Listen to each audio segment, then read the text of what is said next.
ஈழத்து சினிமாவில் மற்றொரு சிறந்த அத்தியாயம் IBC தமிழ் பெருமையுடன் வழங்கும் பொம்மை செப்டம்பர் 19 முதல் நாடளாவிய திரையரங்குகளில் வெற்றி நடை போடுகிறது. காண தவறாதீர்கள்.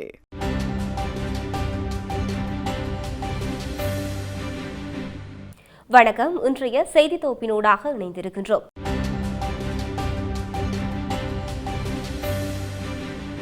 பொதுமக்கள் பாதுகாப்பு அமைச்சின் கீழ் செயல்படும் பாதுகாப்பு மீளாய்வு குழுவின் தீர்மானத்தின் அடிப்படையிலேயே முன்னாள் ஜனாதிபதிகளான மஹிந்த ராஜபக்ச மற்றும் மைத்ரிபால சிறிசேன ஆகியோருக்கு குண்டு துளைக்காத வாகனம் மீள வழங்கப்படலாம் என பொதுமக்கள் பாதுகாப்பு அமைச்சர் ஆனந்த விஜயபால தெரிவித்துள்ளார். தென்னிலை ஊடகம் ஒன்றுக்கு கருத்து தெரிவிக்கும் போதே அவர் இவ்வாறு தெரிவித்துள்ளார்.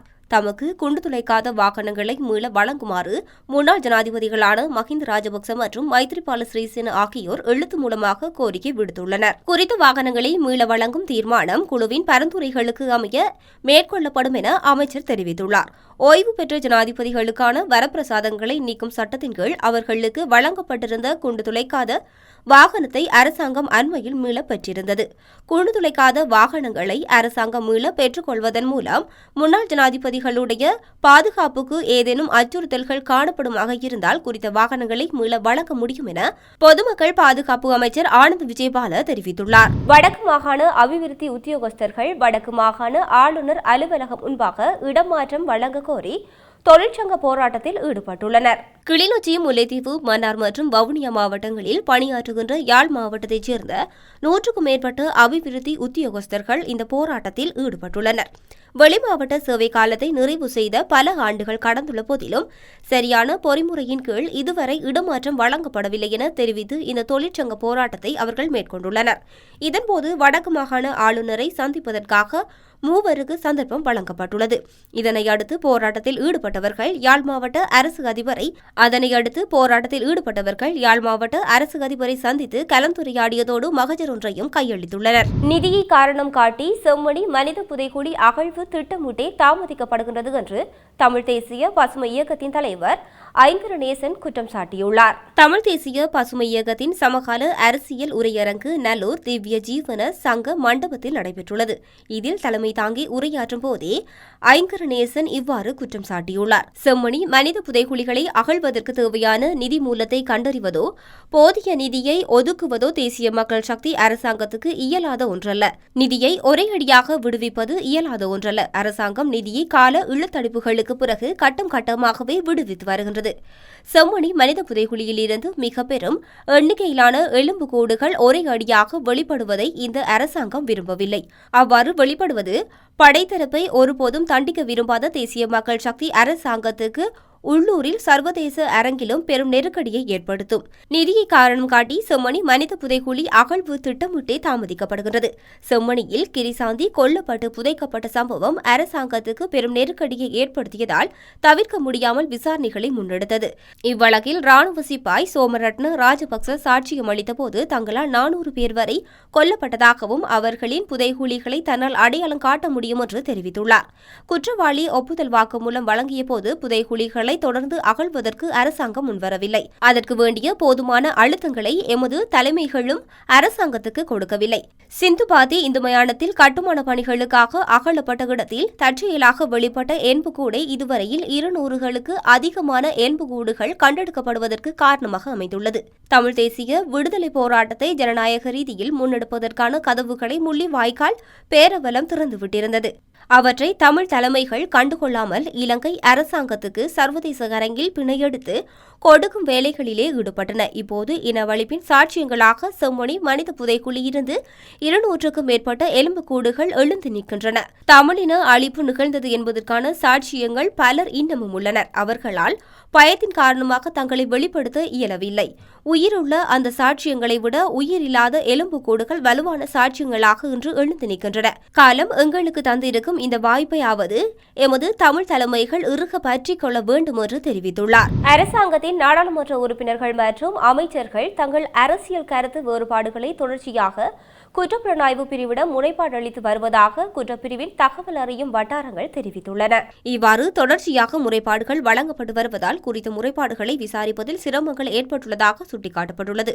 அவதூறு தொடர்பான சட்ட நடவடிக்கைகள் நீதிமன்றங்கள் மூலம் மேற்கொள்ளப்பட வேண்டும் எனினும் இந்த முறைப்பாடுகள் குற்றப்புலனாய்வு பிரிவிடம் சமர்ப்பிக்கப்பட்டுள்ளதால் அவற்றை விசாரிப்பதில் சிக்கல்கள் ஏற்பட்டுள்ளதாக தெரிவிக்கப்படுகின்றது. குற்றவியல் அவதூறு சட்டம் நாட்டில் இன்னமும் செயல்படுத்தப்படாததால் சந்தேக நபர்களை விசாரணைக்கு அழைப்பது கூட ஒரு சிக்கலாக மாறியுள்ளதாக தெரிவிக்கப்படுகிறது. குற்றப்புலனாய்வு பிரிவில் அதிக எண்ணிக்கையிலான விசாரணைகள் நடத்தப்படும் போது அவற்றுக்கான விசாரணை அதிகாரிகள் குறைவாக இருக்கும் சந்தர்ப்பத்தில் குறித்த விசாரணைகளுக்கு அதிகாரிகளை நியமிப்பது சிக்கலாக உள்ளதாகவும் தெரிவிக்கப்படுகிறது. தற்போது வரையில் சுமார் 10 அரசாங்க அமைச்சர்கள் மற்றும் நாடாளுமன்ற உறுப்பினர்கள் குற்றப்புலனாய்வு பிரிவில் முறைப்பாடுகளை சமர்ப்பித்துள்ளமை குறிப்பிடத்தக்கது. ஆசிரியர் இடமாற்ற கொள்கையை சரியான முறையில் நடைமுறைப்படுத்துமாறு தற்பொழுதுள்ள ஆசிரியர் இடமாற்றத்தில் அரசியல் பாகுபாடு மற்றும் பழிவாங்கல் காணப்படுவதுடன் தற்போதுள்ள அரசாங்கத்தின் கீழ் சில அதிகாரிகள் அவர்களின் சுய லாபத்துக்காகவும் அரசாங்கத்தினுடைய அரசியல் தொழிற்சங்கத்திற்கு கலங்கம் விளைவிக்கும் செயற்பாட்டை கொண்டு உள்ளதாகவும் போராட்டத்தில் ஈடுபட்ட ஆசிரியர்கள் தெரிவித்துள்ளனர். கடந்த 10 வருடங்களுக்கு மேலாக கஷ்டப்பட்ட பிரதேசங்கள் கஷ்டப்பட்ட பிரதேசங்களில் பணிபுரிந்த ஆசிரியர்களுக்கான இடமாற்றங்கள் சரியான முறையில் வகுக்கப்படவில்லை என்றும் அந்த இடமாற்றங்களில் பல குறைபாடுகள் உள்ளதாகவும் ஆர்ப்பாட்டத்தில் ஈடுபட்ட ஆசிரியர்கள் சுட்டிக்காட்டினர். இது தொடர்பில் மாகாண கல்வி பணிப்பாளர் மாகாண கல்வி அமைச்சின் செயலாளருக்கு எழுத்து மூலமாக அறிவித்திருந்தவை அனைத்து தொழிற்சங்கங்களையும் ஒன்றிணைத்து ஒரு மேல்முறையீட்டு இடமாற்ற சபையை கூட்டுமாறு கோரி இருந்தபோது வடமாகாண கல்வி பணிப்பாளரும் வடமாகாண கல்வி அமைச்சர் செயலாளரும் ஆசிரியர்களுக்கு மேல்முறையீடு செய்வதற்கு வாய்ப்பு அளிக்காமல் விண்ணப்பத்தை வலய கல்வி பிரிவு மாகாண சபை பிரிவு ஏற்றுக்கொள்ளாமல் ஆசிரியர்களை கடுமையான வார்த்தைகளால் பேசியும் அவர்களை அவமதித்து பேசியும் அனுப்பிய சம்பவங்களே இடம்பெற்று இருந்தது.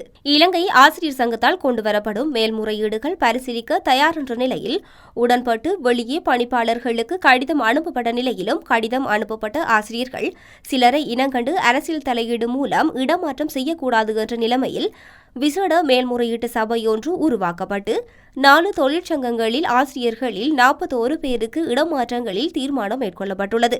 இடமாற்றம் சபைக்கு தலைமை தாங்கிய அப்போதைய மாகாண கல்வி பணிப்பாளர் தற்போது உள்ள மேலதிக கல்வி பணிப்பாளரும் ஒரு ஆசிரியருக்கு மட்டும் எந்தவித நடவடிக்கையும் எடுக்காமல் பழிவாங்க வேண்டும் என்று அரசியல் லாபத்துக்காக அவர் செயற்பட்டுள்ளார் என போராட்டத்தில் ஈடுபட்டவர்கள் தெரிவித்துள்ளனர்.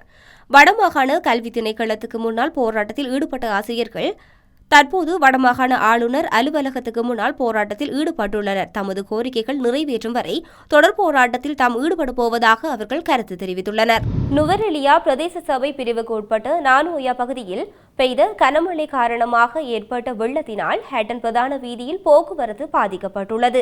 நானுயா நகரில் போக்குவரத்து செய்யும் பிரதான வீதி ஊடாக வெள்ள நீரினால் நிரம்பியதால் நுவரெலியா ஹேட்டன் பிரதான வீதியில் போக்குவரத்து சில மணி நேரம் பாதிக்கப்பட்டுள்ளது.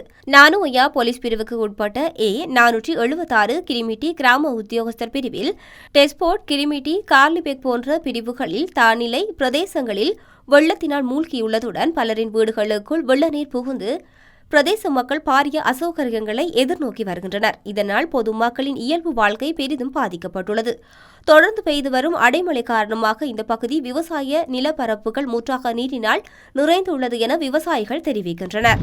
மன்னார் தீவில் சட்டவிரோதமாக கனிம வளங்கள் அகழ்வு செய்யப்படுவதை தடுக்க உத்தரவு பிறப்பிக்க கோரி தாக்கல் செய்யப்பட்ட அடிப்படை உரிமைகள் மனு ஒன்றை பரிசீலனை செய்வதற்காக எதிர்வரும் பிப்ரவரி மாதம் 10ஆம் தேதி அழைக்குமாறு உயர்நீதிமன்றம் உத்தரவிட்டுள்ளது. சுற்றுச்சூழல் நீதி மையம் மன்னார் பிரஜைகள் குழுவின் தலைவர் அருட்தந்தை சந்தியாகு மார்க்கஸ் உள்ளிட்ட குழுவினரால் இந்த மனு தாக்கல் செய்யப்பட்டுள்ளது. இந்த மனு இன்று பிரதம நீதியரசர் பிரீதி பத்மசூரசேன மற்றும் சம்பத் அபேகோன் ஆகியோர் அடங்கிய உயர்நீதிமன்ற நீதியரசர்கள் அமர்வு முன்னிலையில் அழைக்கப்பட்டது. இதன்போது குறித்த மனுவை உறுதிப்படுத்துவதற்காக பிப்ரவரி 10ஆம் தேதி அழைக்குமாறு நீதியரசர்கள் அமர்வு உத்தரவிட்டது. மனுவில் பிரதிவாதிகளாக புவிச்சரிதவியல் ஆய்வு மற்றும் சுரங்கங்கள் பணியகம், அதன் பணிப்பாளர் நாயகம், கரையோர பாதுகாப்பு திணைக்களம், மன்னார் பிரதேச செயலாளர், மத்திய சுற்றாடல் அதிகார சபை மற்றும் சட்டமா அதிபர் ஆகியோர் பெயரிடப்பட்டுள்ளனர். மன்னார் தீவை அண்டிய பகுதிகளில் கனிம அகழ்வு நடவடிக்கைகளுக்கு உரிமங்கள் வழங்கப்பட்டுள்ளதாக தகவல்கள் கிடைத்துள்ளதாக மனுதாரர்கள் தெரிவித்துள்ளனர். அந்த பகுதியில் இலங்கைக்கு தனித்துவமான உயர் மதிப்பு கொண்ட கனிம வளங்கள் இருப்பதாக சுட்டிக்காட்டும் மனுதாரர்கள் உரிய டெண்டர் அழைப்பு இன்றி அந்த கனிம அகழ்வுக்கு உரிமங்கள் வழங்கப்பட்டிருப்பது சட்டவிரோதமானது எனவும் கூறியுள்ளனர். வெளிநாட்டு நிறுவனங்கள் தமது உள்ளூர் முகவர்கள் மூலம் கனிம அகழ்வு செய்து உரிய மதிப்பில் கூட்டல் இன்றி இந்த கனிம வகைகளை ஏற்றுமதி செய்ய வாய்ப்பு இருப்பதாகவும் இதனால் நாட்டுக்கு பெரும் பொருளாதார இழப்பு ஏற்பட போவதாகவும் மனுதாரர்கள் சுட்டிக்காட்டியுள்ளனர். மக்களின் அடிப்படையில் மனித உரிமைகள் மீறப்பட்டுள்ளதாக தீர்ப்பு வழங்குமாறு சட்டப்படியான நடைமுறைகளை பின்பற்றாமல் இந்த கனிம அகழ்வுக்கு உரிமங்கள் வழங்கப்பட்டிருந்தால் அவற்றை செல்லாதவை என அறிவிக்க உத்தரவு பிறப்பிக்குமாறு மனுதாரர்கள் நீதிமன்றத்திடம் கோரியுள்ளனர்.